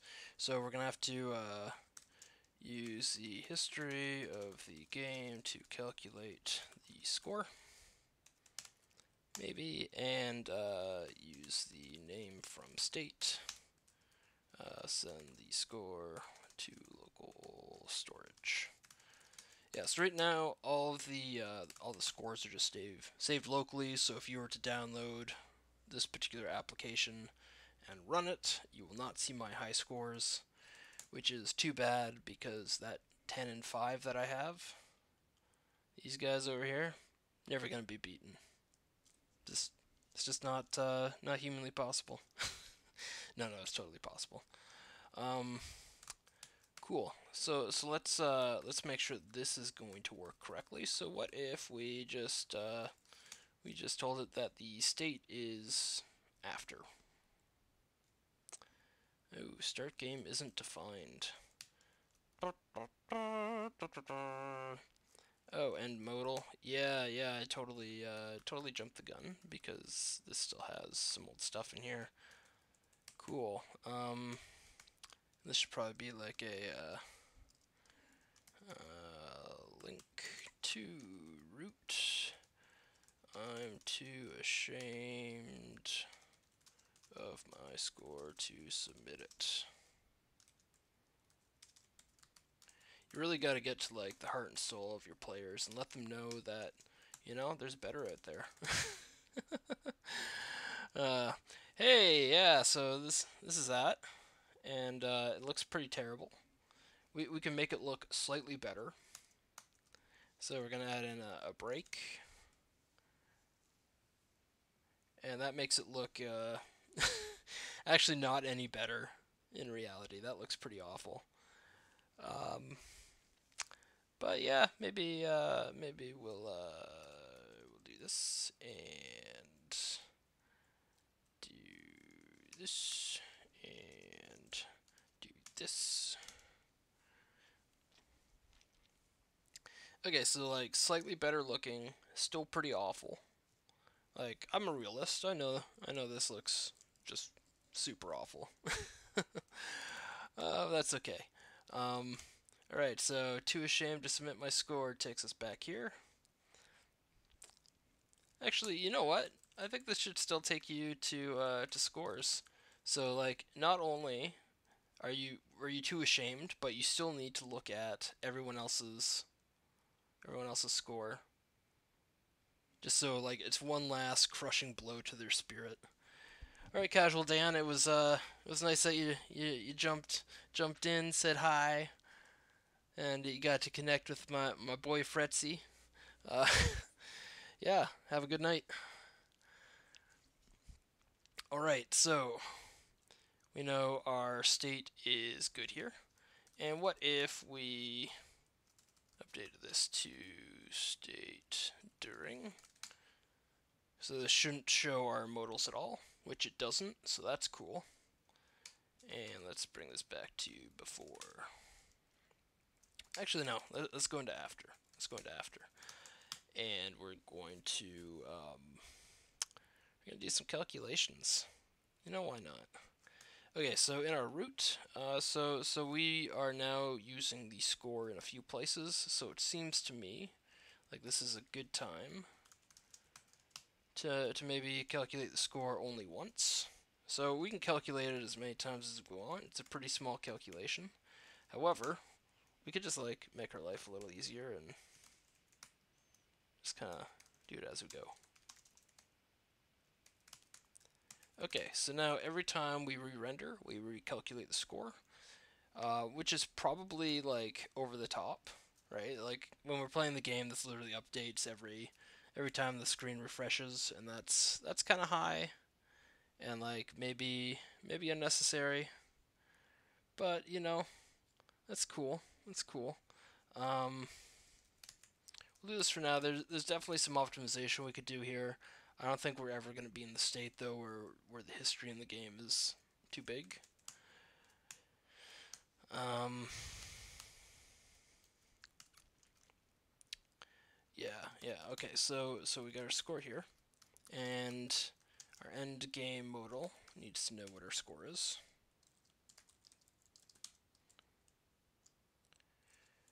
Yeah, Fretzy is it's nice for you to come by as well. I appreciate it. Um, Even though you're not a coder, yeah, I'm still kind of fun to listen to, so I appreciate it. You have yourself a good night, man.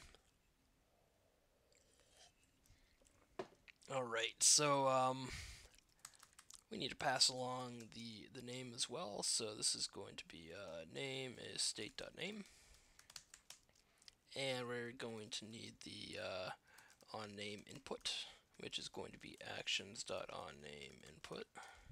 And this is getting pretty long, so maybe we can do some new lines.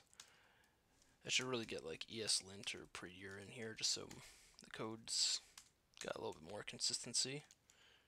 Like, I don't know why it wants to indent this far. That's fine. It's fine. Oh my goodness. Why is it doing this? It's going all over the place.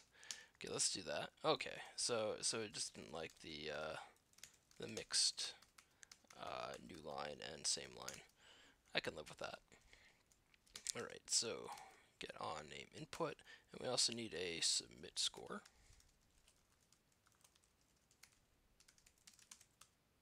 Which doesn't exist yet. Oh no, so it does exist, it just doesn't do anything.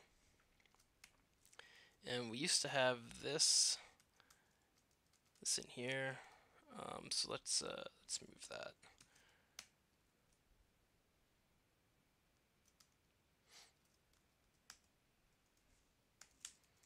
And I guess this could maybe take the score in, so we don't need to calculate it again. So it takes our score, so that saves us there. And then I guess we need access to state, so we can get state.name. And yeah, I guess after we save, what we want to do is we want to route the user. So let's see, is there a nice way? Okay, so we get location.go. So let's do that, location.go, and we're gonna go to scores, which also means we're gonna have to take in location here. So I'm guessing it's doing some magic and doing a little bit of global state there, so the locations all line up. I get it. I get it. Cool. So looks like we don't need to do that. We've got that.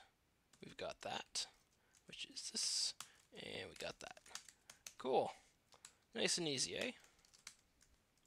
It's actually one thing I really like about hyperapp is typically things get set up the way that I would also set them up. Hey, what do we got here? Save score state.name. Why don't you like state.name? Did I do something weird?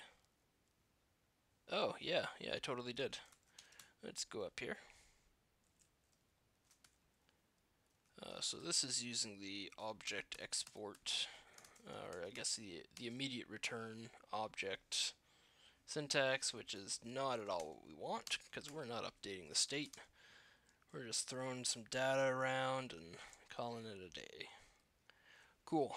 So now let's see. So if I did a oh, actually, so submit score maybe isn't what we want. How do I wanna? Well, I guess with this you can take the event here. No, it shouldn't have to be aware. This guy is where it should happen. So basically we need to stop the form from doing its job, because I don't actually want it to go anywhere. So let's do E.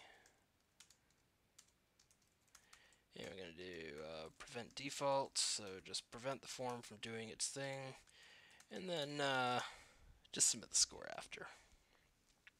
Alright, so if I want to do this, we'll do Alex, submit my score of 0, because that's how bad I am. And we submit it. Okay, so it looks like my prevent default did not at all do the right thing. Oh, right, because gotta return false.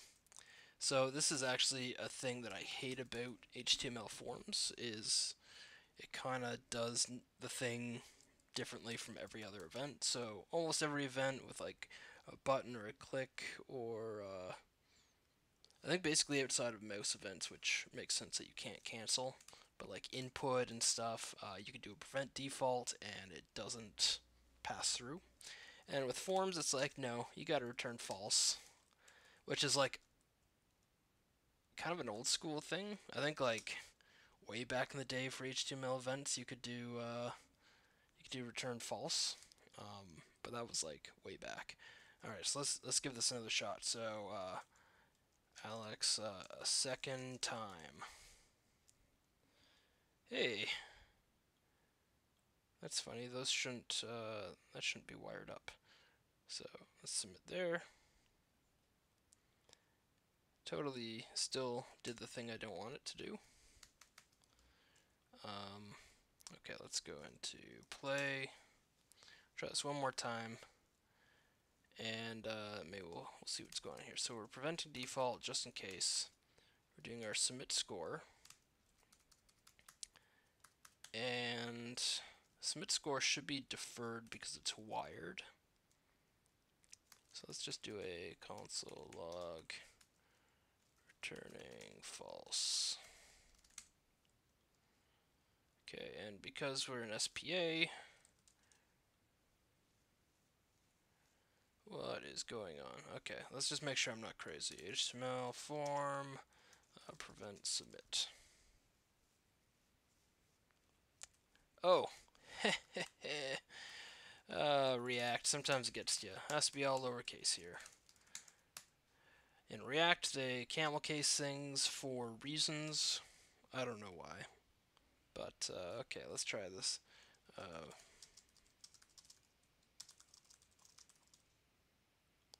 Bam. What? Why? Why did that happen? Okay, let's, obviously I got some old stuff still firing. That should not be. So there's submit score here, which, where does that happen? So, oh, I see. So it's being overwritten because it's declared later, and we don't want this anymore. We do want this, but in a different spot. Okay, let's clean this up a little bit. All right, we got to do some refactoring. That's okay. I don't mind refactoring.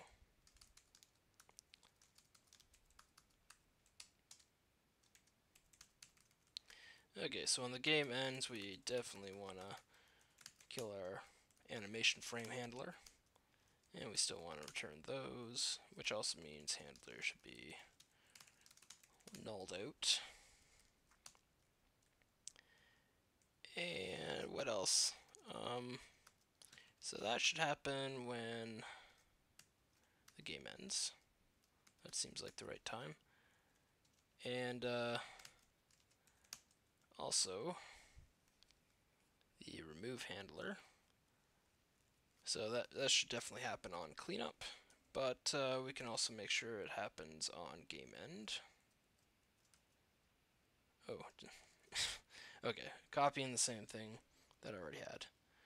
Hey Colin, what's going on, man? Alright, so setup probably doesn't need that, but I think start game does. So basically when we start the game, we should probably set that up first. So we add our event handler for keys, fire off our initial update, and set our state. Hey, that's wrong. Our phase That's going to be hard to search on.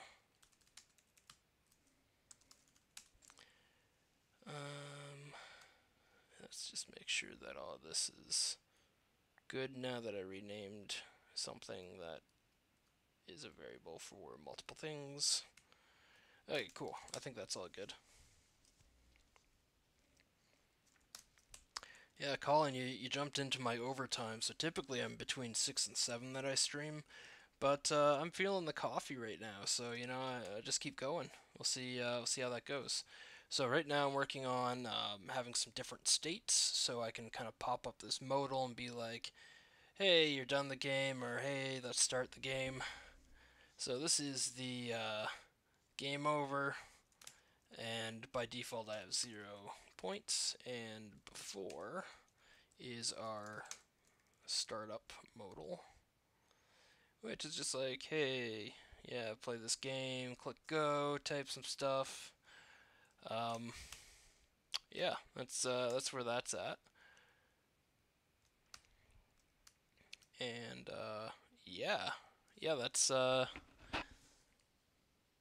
what's going on. Oh, Unity, eh? Unity is pretty cool. I haven't used it. I looked into it, and as it kind of turns out, I'm just a pretty terrible game developer, and you know, I've accepted it. But with Unity, that's yeah. I sat down, tried to do anything with it, and I could not figure it out. Maybe I need to like read some books about it or watch some videos. But I don't know. That sounds like effort. But no, that's cool. Good for you, man.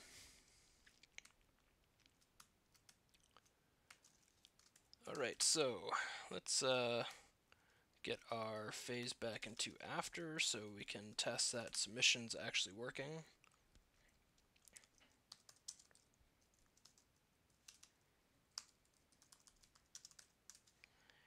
Cool, so let's submit that score. Router location go is not a function.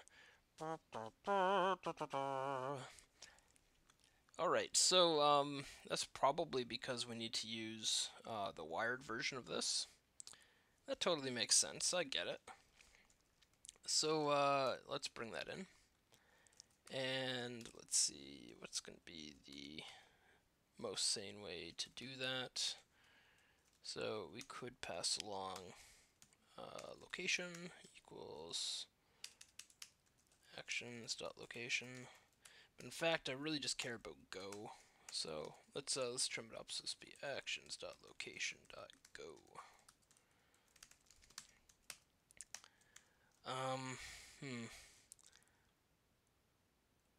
The more I think about it, the more I don't know that I like it. Also, I just want to make sure that this is actually the way it's intended. Okay, so documentation's a little sparse on that. Is there maybe another way we can do it? So we could do a redirect component.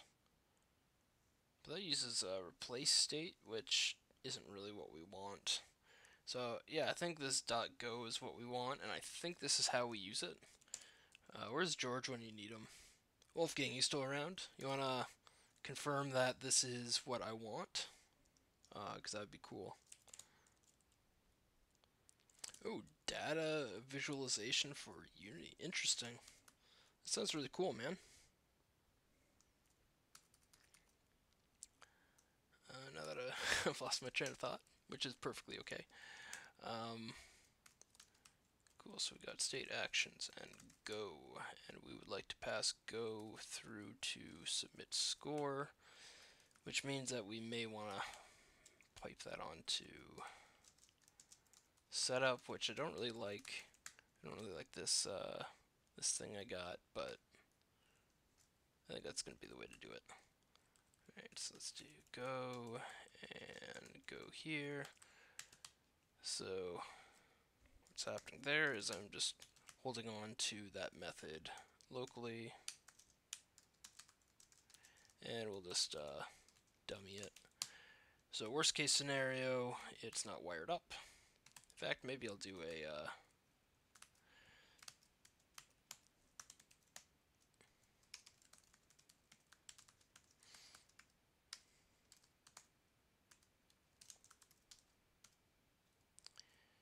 oh yeah, that'll be enough to hopefully jog my memory if something goes horribly wrong, which it shouldn't. I think we'll be okay. But that means I don't need to pass anything into submit score. And we can go up here, and now we have access to state.go, which also means we don't need the location in here. And maybe that's going to work. Let's try that. Submit. Hey, cool. So that worked. It's pretty instantaneous. Cool. Thanks, Wolfgang. Yeah, Colin. So I'm trying to schedule myself. So I'm not much of a YouTuber, but I've been trying to do a weekly stream Saturdays 6 to 7, which kind of works because there's a lot of the hyperapp community in Europe. So 6 to 7 kind of hits them around 10 p.m. for a handful of people that I saw in the Slack channel. So I figured that's not too bad on a Saturday for 10 o'clock watching some dude programming for a bit. And then I got, a few friendly faces that like to keep coming back. Shout out to my main man Wolfgang, maybe Andy. I know he said he was gonna jump in here. I'm not sure if he still is or not, but yeah, we got a few people. It's not too bad. All right, so one thing about submit score is this is pretty jarring. It's actually like super jarring, and I don't like it. So we're gonna do a set timeout. And that's gonna do that. Give it like, I don't know, 1 second. That doesn't seem too crazy. And we could also do a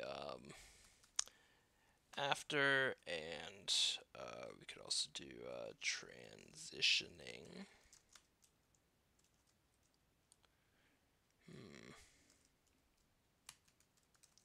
I don't know if I like this one. This one, so it's basically after. Like, these two are the same, with the only difference being this is like a modifier.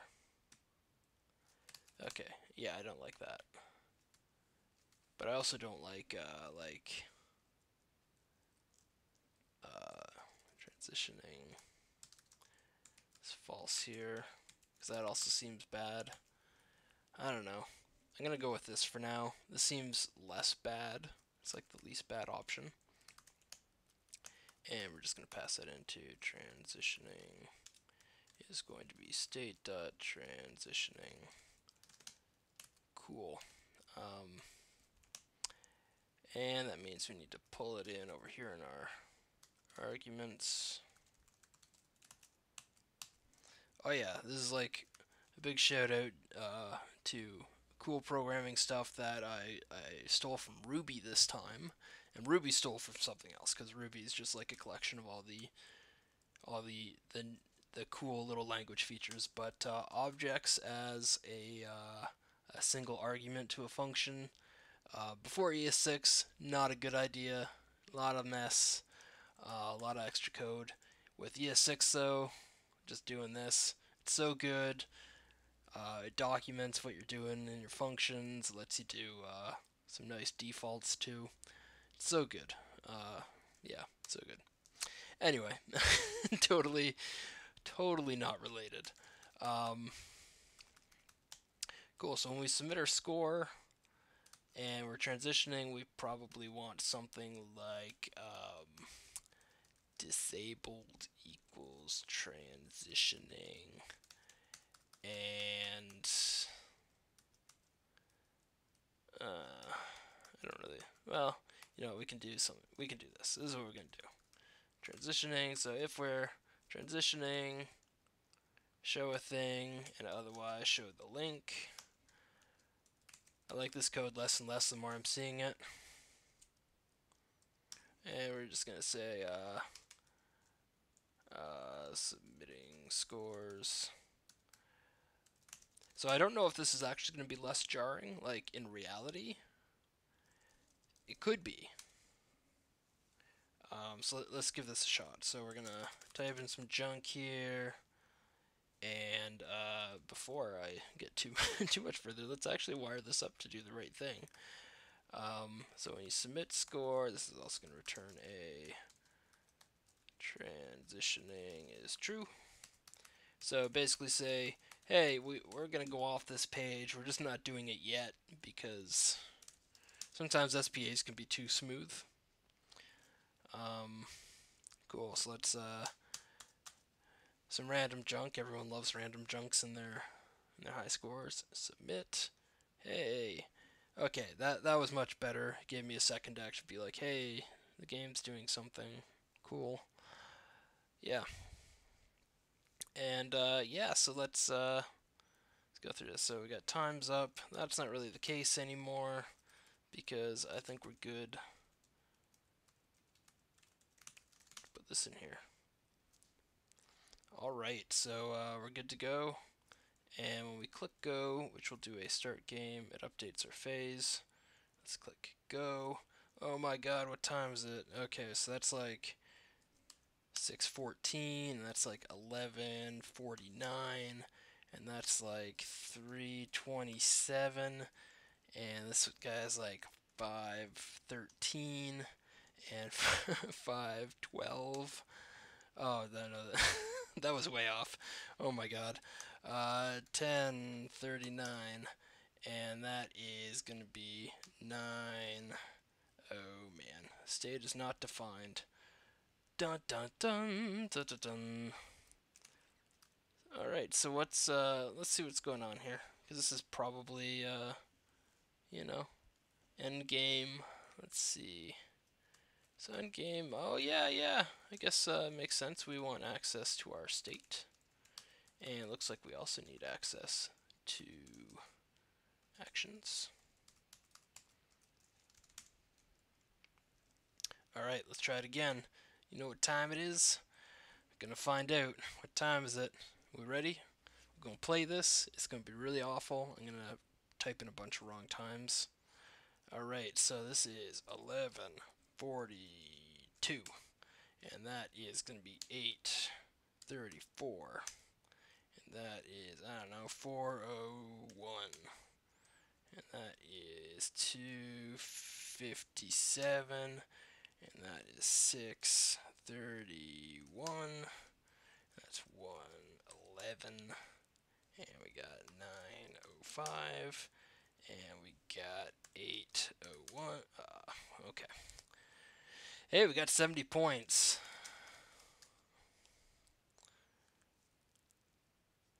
Alright, so the best. So apparently I didn't have any points. So maybe I should have seen this.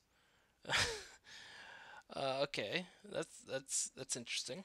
So let's see, why is that? So we're calculating our score based on history. And history, as far as I'm aware, is not being deleted. Nope. And I know this calculate works. Maybe I should have written some tests. Hey, maybe I need to add some unit tests. That could be next week, though. But the score, so if I go back here and do a new game, I got score 0. And just for fun, I'm going to do 225. Okay, so the score works there. And in the endgame modal, pass that along. Oh, submit score needs to actually pass the score through. Here I was, just getting lots of points, showing off how well I can read a clock. Couldn't even record the score. Couldn't even record it, guys. Or girls, I don't know who's on. Probably just me at this point. Alright, let's give this one more shot. Actually, you know what? We can speed this up. So we'll just go into the after phase immediately, which should at least give us a 0. So should be 0. Submit it. Submitting the score. Should be 0, is now a 0. Cool. And just for the sake of making this a little better, let's look this through. Hey, I got some Firebase and localhost. These things happen. And we got some scores. Hey, this looks right. So let's maybe delete that guy. And that's interesting. I didn't realize Webpack cared about local storage, but that's cool. Alright, let's refresh that page. We don't have any scores. We're going to give it a shot. So we're going to default to phases before. Cool. Hope I know what time it is. Okay, so this is 5:51. And this is 5:13. Let's say 13. And this guy is, we're all about those 5 o'clocks. I was probably wrong though. No, that's like 19. And that is like a 2:16. And, I don't know, we're back at like 2:14. And then, okay, cool. So we got 45 points. Let's see. Let's go through. Hey! Ha ha! Look at me. Just scoring those 45 points. Cool. Yeah, so I think I'm going to wrap it up. 2 hours is a long time to go with only 2 mugs of coffee. But yeah, so what did we learn? So hyperapp router maybe does some good stuff that doing a custom router doesn't necessarily do. Now I know there's some cool options. I think my boy Wolfgang has had a demo of a kind of custom router that you built. You can check that out in the hyperapp. I'm gonna say the show channel. You might have to scroll up. Might not have been Wolfgang. I don't know. Someone's gonna link to it. It's gonna happen. You'll figure it out. It was fun. But yeah, so the router solved some problems for us. Passing around Go was pretty efficient. I still don't like that we have to toss it in the state. But, you know, sometimes you gotta do stuff you don't like doing. That's just how it is. Oh, it wasn't you. Shit. Okay, it could have been Andy. I don't know. In my mind, it was you, but you know, sometimes I'm not always good at that. Yeah. So what do we do? So we got routing working. We have now a page layout that controls our routes. Has a consistent header. Doesn't look too bad. I mean, like, looks as good as our default HTML can make it look. We got some modals. We did a component with modal, which, you know, all things considering, it just being thrown together, not terrible. Like, not great by any means. I know it, you know it. We all know it's, you know, it's that. But, you know, it's not too bad. And, actually, now that I'm here, I kind of want to do a border top 1 pixel black solid, and maybe on the bottom too. Totally, like, not necessary, like, in reality, but oh, actually, it's like so much easier to read. All right, let's bump that up a little bit too. I'm getting back into coding here. I was trying to wind down. I'm like, oh man, I can just tweak this a little bit and tweak that. It's a programmer life, man. Yeah, and like this could totally be like maybe dealt with better by just using like a Flexbox overlay. But you know, this isn't too bad. Like it does the job. It doesn't do it great. But yeah, one thing I like, which I didn't even plan, is in the beginning you can click I give up right away, so I didn't really need to have a cancel on the modal. I do like that hitting, oh, wait. Hitting go doesn't randomize the clock. Okay, we're gonna fix that. This is gonna be the last fix though. You guys can trust me. You can trust me. Okay, so we got phase during, and we most certainly want a correct time to be generate random time. Cool. Alright, so now we hit that, and it's like, there's a time there, but when we click go, bam! You weren't ready for that. You don't know. Okay, cool. So that works. Looks good. Hey, I got the top score. Um, yeah, so this was fun. We got stuff done. It doesn't feel like as much got done, but I feel pretty good. I feel good about it. So I'm just gonna do one last kind of peek over this code just to be sure that we didn't miss anything big.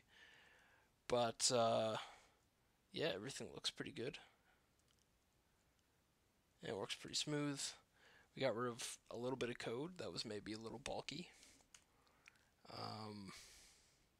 What else did we do? So we did a cleanup and a tear down that ensures that our handler's cleaned up and also resets our state, which setup technically does too, but I'm okay with both these.